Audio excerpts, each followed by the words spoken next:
Good evening. So now I'm on my way home from work. So I hope everybody's doing well. I just want everybody to know that this is actually so therapeutic for me. And I don't want to keep saying but I used to talk to he was my man back then, but I used to talk to him every morning and every day when I would gotta get off of work. So I find myself now in the morning, I don't know what to do with myself. And then after work, I don't know what to do because I want to call him. I want to reach out and talk to him. But I know he doesn't want to hear from me. So this is helping me just speaking about my feelings and how I got here and how trauma brought me here. I always knew I was damaged, but I didn't know of this thing called anxious attachment. I didn't know it was I just thought that I just figured I was somebody that doesn't like to wait for answers. That's just what I thought. I didn't realize that it was a real thing and that it stems from daddy issues, and then it also can be exacerbated when you have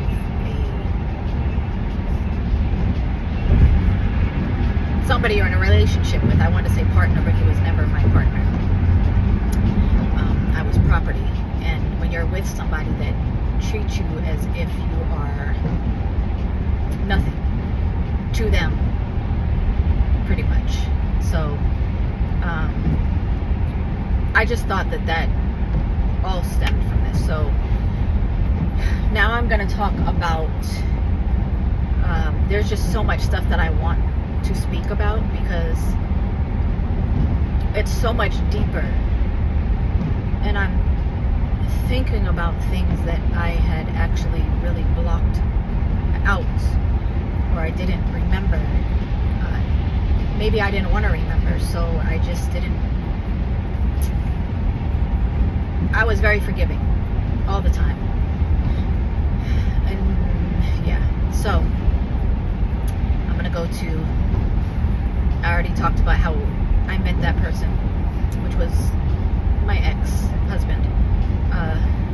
He was very narcissistic, manipulative, all of that. But I didn't even know what this stuff meant. I wish I would have. But I was young. I was 18. I didn't know what any of that stuff meant. And he was much older than me. He was 26. I was 18. So, I didn't know. I remember thinking like, ew, he's so much older than me. Like, what am I doing? But, looking at this. But when I met him, I was young and he liked my son. So, it was cool with me that he would take my son, which, like I said, I was young, so I was doing things I probably shouldn't have been doing, or letting him take my child, being that I didn't really know him, but I was young. Anyway, when I found out I was pregnant, I already spoke about when I met him, my son was like 3 to 4 months old. So my son, his name is Dante. A lot of my friends, they know my son. He is a great man. He is now 30 years old. But I'm going to tell you how I know he has anxious attachment. And I didn't know what it was. I thought it was just people pleasing and wanting people to like you. But some people are just like that, and they just have much more of a calm spirit, and they just don't want to rock the boat, and they just kind of, I'll go with whatever they want just to, their feelings or what they want to do or anything doesn't really matter as long as the person they're with is happy that they're okay. But that is part of this anxious attachment, because you also have a mind and you also have things that you may want to do, but you don't speak it because you don't want to upset your partner or your other half. So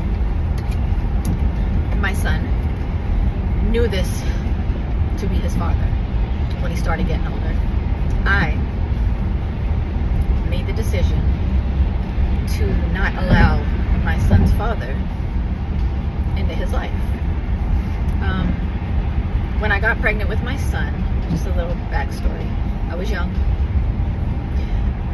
and not even embarrassing for me because I was young. I didn't know. I was with his dad and one other person. So when I got pregnant, I didn't know who his dad was. So pretty much for most of my pregnancy, my son's dad wasn't there because he wasn't sure if this was his child. I wasn't sure either. So when I had my son, the other person I was with had very light hazel eyes. So when I had my child, and he had dark brown eyes, and my eyes are bluish green, I knew that was not that other person's child. And it was because my son came out also looking just like the other person. So I knew. We did get a blood test done. That was his son. But I didn't like him because I just felt like he was not there. He was a deadbeat. He had another child that was only 6 months younger than my son. So I had this man in my life. I was pregnant by him, and I figured he can just raise him. Like, I don't need you. We lived in the same city. But I did not let him see my son. He wound up taking me to court. He got some visitation. He fought to see his child, and they wound up giving him, I think it was like the entire summer. My son was 1, and I remember I was like, no way, like, you're not going to be able to keep him the whole summer. We were young. His dad was like the same age as me. There's no way you're going to keep him the whole summer. And when he got him, I had to give him to him because it was court ordered. Literally in the same apartment complex that I lived in. He had dropped him off that night to another girl that I knew. I didn't know until a little bit later. I was hearing a baby crying, and then once I listened for a minute, I knew that was my son. The girl's name was Jade. So I walked over to her house and I said, do you have my son in there? And she said, yeah. His dad dropped him off like 2 hours ago. He had somewhere to go. So I took my son back, and I never let his dad have him again. Or I think I might have let him have him one more time after that. I take that back. And then he promised like he wasn't going to do that again. I think it was something like that. Now you're talking 30 years ago. I do know that when I gave him to him again, that my son came back with, back in the day, newspapers, and people had like comics and stuff like that. But when my son came back to me, when he brought him back to drop him off, the side of his face had newspaper writing on it. And he told me, yeah, he fell asleep. I think he might have said in the dog crate, or we had it down for the dogs, and he fell asleep, so I just let him lay there. Now, mind you, his dad is not a bad person. My older son's dad is a good guy. He's kind of like me. He's a people pleaser. We had very calm spirits. He more so always tried to make things, he didn't really fight me after that, like to see my child. He knew, he just backed off and didn't see my son. Although we lived in the same city, he would sometimes see him, but he wouldn't bother me. So, I remember after that, I never let him have him again. I was like, you let him sleep on newspaper. He's 1 year old, and you just left him there to sleep, and he wakes up with newspaper writing on the side of his face, and that was supposed to be okay. So, I think after that, he had a stroller or something that was my boyfriend at the time, which wound up becoming my husband, which is now my ex-husband.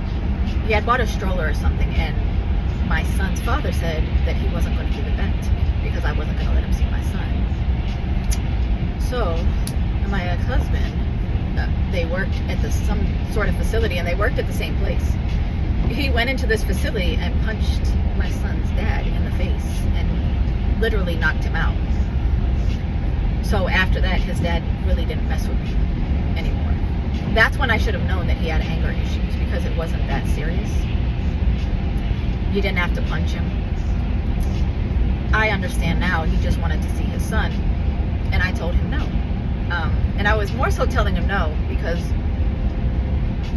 my ex-husband, he didn't particularly care to have this man in and out of my life. Of course, my son is small, But now when I think back on it, he always said, I don't care if he has a relationship with his dad, but in hindsight, he did.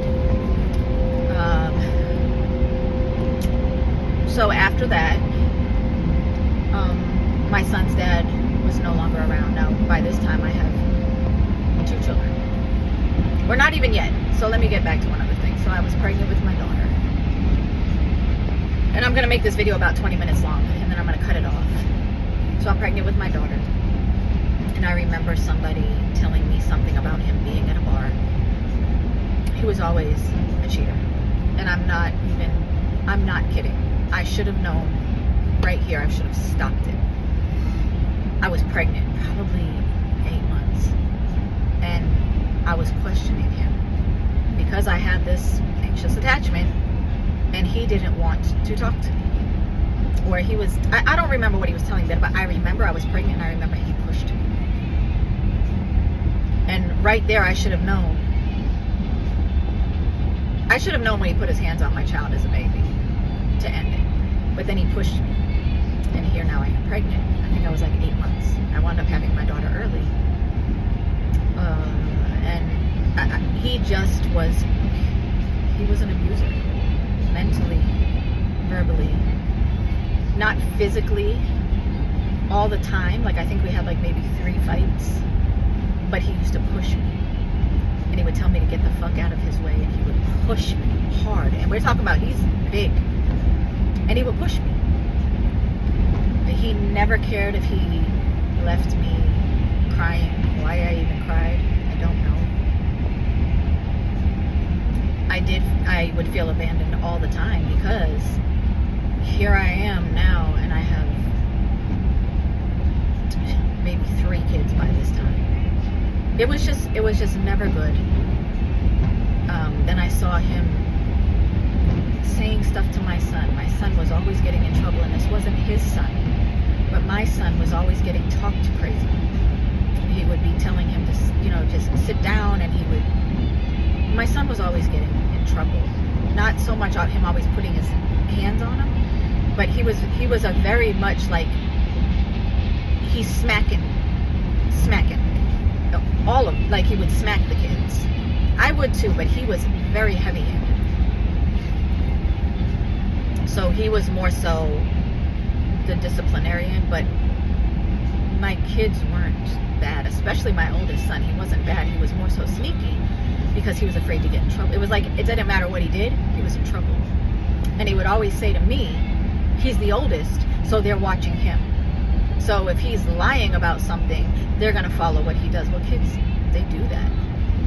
And I just remember over the years, it became more and more. He would start, my son wasn't very much into sports, but my other boys were. But those were his sons, and he was into sports. He played basketball, football, track. My sons were good at everything, but my oldest son wasn't into that. And he would be like, what are you, gay or something? Like, what's wrong with you? Like, he would just say, like, you don't like to do anything, or he wasn't into that. But he would make him feel like shit because he didn't do what the other boys liked to do. And it just wasn't like, it wasn't always bad, but it definitely wasn't good for my child, who was my child. And because I was emotionally exhausted from him, the man, I was always walking on eggshells, trying to make sure that everything was okay, so that my kids wouldn't see arguing and him talking to me crazy or yelling, as he always did, that I wasn't emotionally available for my son, who was also being mistreated. I'm certain that he would say, my ex-husband, he doesn't feel this way. But my son, to this day, still does. My son has told me he can't do anything to me anymore because I'm grown. I lost a baby. This tattoo right here. I was pregnant. I didn't need any more children with him, but I got pregnant. I didn't want any more children with him, but I don't want to say that I didn't want this baby, but I didn't need this baby, and I had another child after this baby.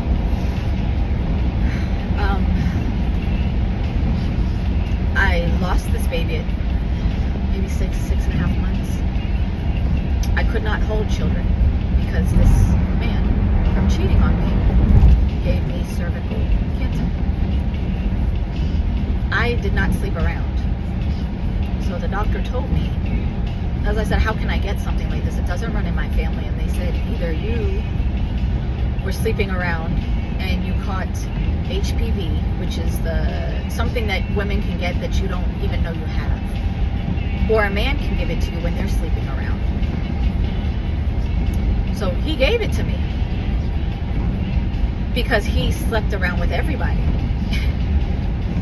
So I had to have a whole entire piece of my cervix taken out.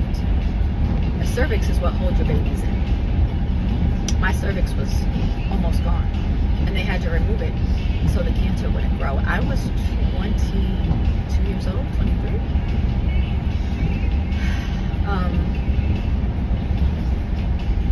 So when I'm pregnant with this baby, I had to have what is called a cerclage because my water started coming down. I was probably 3 months, and I almost lost the baby at 3 months. So at that time, I went into emergency surgery, and they stitched my cervix together to hold this baby in. But I was on bed rest. Now I had 3 children at this time. I had my son Isaiah, who was not even 2. I had my daughter, who was probably 4 or 5, and I had my son, who was probably 6, maybe 7. All my kids were within a few years of each other. And I wasn't allowed to do anything because I could lose this baby. So they made me stay. And I take that back. I'm getting discombobulated. They didn't make me stay at the Ronald McDonald House yet. My son, who's in prison, and that's a whole nother story, was the one that happened with. But this baby, they told me to stay on bed rest. They sent like a toilet to sit by the side of my bed. I wasn't even allowed to go upstairs to use the bathroom. And they would tell me, because if I laid down, the water would replenish itself because my water had broke. And they said, to keep this baby in, you need to stay laying down and only get up to use the bathroom. So I had a friend of mine who came over to help me on this particular day. And this might go a little over 20 minutes. Her name was Wendy. And she came over to help me because I had children and he still had to work. So Wendy came over to help me, and I'm laying in the bed, and I think I got up just a little bit to try to clean up some things because I hadn't been able to do anything. And I think I was upstairs, and when I was up there, I was like, I'm just going to use the bathroom up here real quick. And I go into the bathroom, and I go to wipe myself, and I feel something hard. And I'm saying all of this because I'm going to tell you how he acted to me, and then I should have left then. So I go to use the bathroom, and I feel something hard. And I wipe myself, and I feel, and I don't know what it is. I'm like, oh my God, I don't know what it is. So I'm screaming for my friend to come upstairs. And I'm like, there's something, I don't know what it is. So I tell her to look. And we're still friends to this day. And she starts screaming. And I'm like, what is it? And she says it's the baby's foot. So she calls 911. And they come and they get me. And they take me out on a stretcher, and I go to the hospital, and they make me deliver this baby. Sorry, there's some road work going on. I'm watching my car to make sure I can get over. Oh, are you gonna let me over? Sorry. So, my friend is screaming, and she calls 911. They take me out, and I go to the hospital. They make me deliver this baby in the hospital. So I have the baby. I knew the baby was probably not going to survive. After they're telling me to push the baby out. I remember them asking me, did I want to see him? And I said no. By that time, the ex, well, he was my husband at that time, he shows up.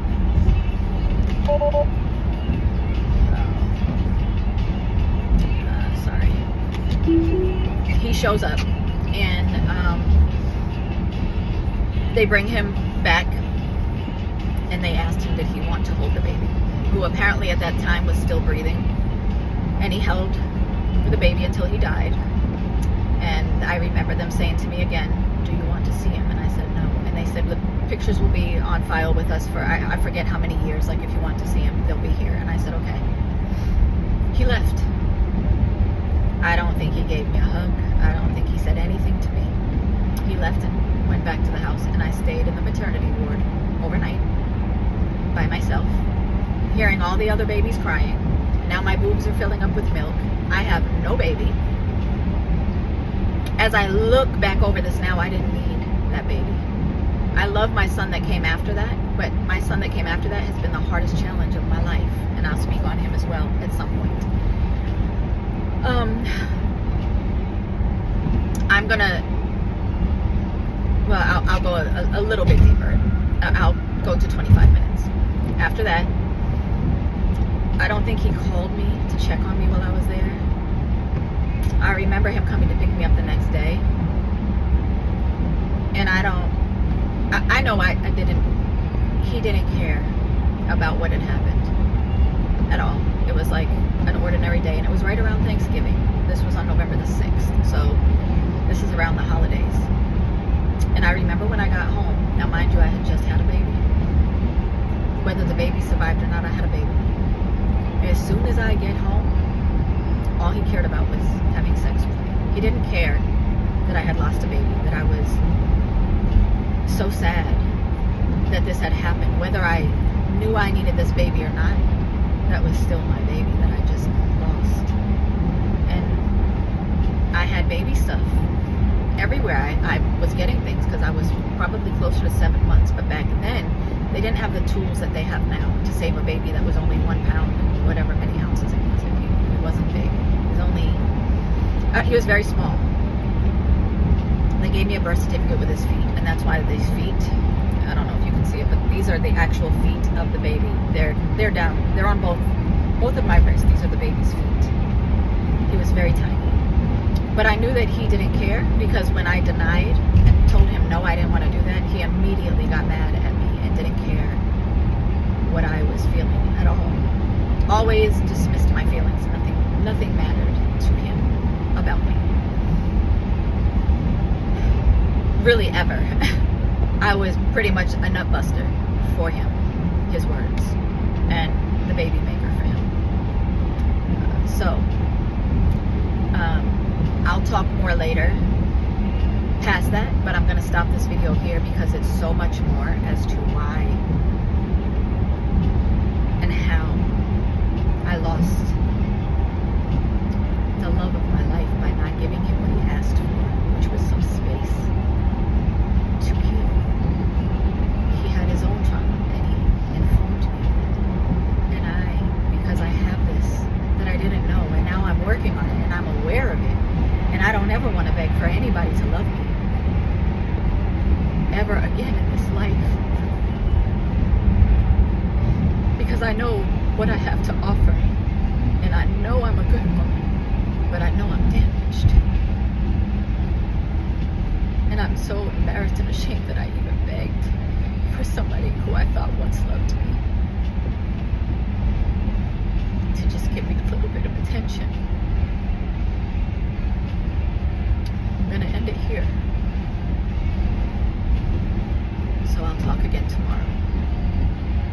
Thank you for watching, and I hope if this can help anybody,